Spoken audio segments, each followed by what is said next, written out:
sitting in IB English and we were learning about the format of the IB English exam, and it was going to be, the paper one was going to be a commentary on a passage you've never seen before. And my friend, who's an IB certificate student, I'm just kidding. He turns to me and says, "Wow, that's so IB." And I thought, no, it's not. I mean, I'm sure that AP students are doing commentaries on passages also. But that phrase, that's so IB, I've heard a lot in the last 2 years, and sort of the word IB itself has sort of morphed into this specific adjective. And I want to tell you guys a couple stories in the last 2 years that I think really embodies the phrase, that's so IB.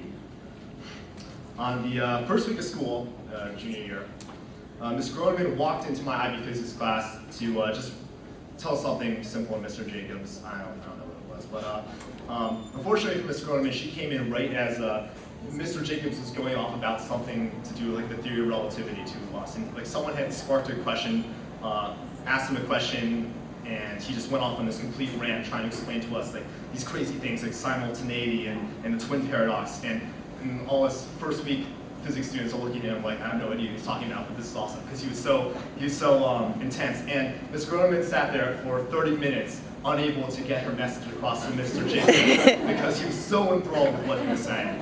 And I thought that's so IB, you know, that he was so into what he was doing, and even though, and it wasn't necessarily, you know, we were supposed to be doing mechanics that week.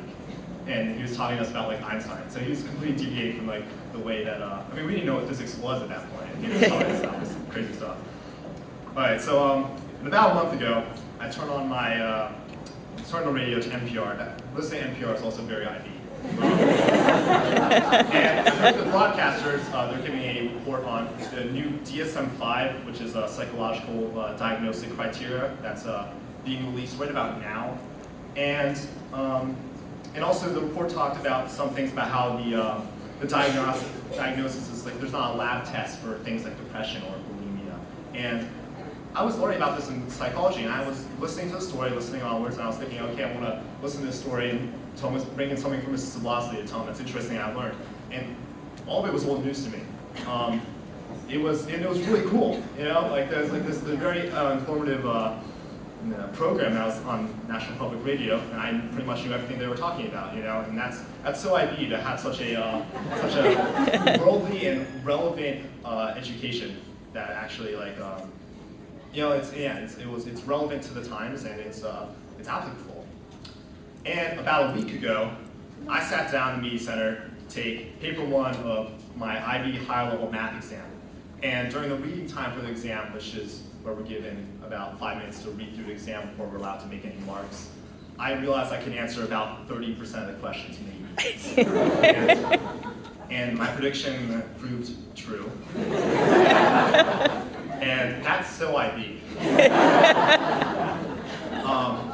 Being, obviously, as Jamil really touched on, being a diploma candidate, it's hard. And we're met with academic challenges, and some of those academic challenges inevitably sometimes we're just going to meet them and we're going to fail. And honestly, I think that's a really good thing. You know, especially we're all from like the self-esteem generation. You know, I've got like rec baseball trophies lining my bookshelf for like participation. Like, you know, it's like IB program provides us the time in our lives where we're told we're not that smart. You know, we're not so great. You know, some kid across in another continent is getting 7 on the math exam. I'm getting like a 2. And I think that's, you know, it's humbling, and I think that's valuable going on as we all leave this lovely community that we've been in for, how many years? 18 years. And going off, continue our education, and finally going out into the real world. And for that, we owe Ms. Groneman, our devoted teachers, and of course our loving parents, numerous thanks. Thank you.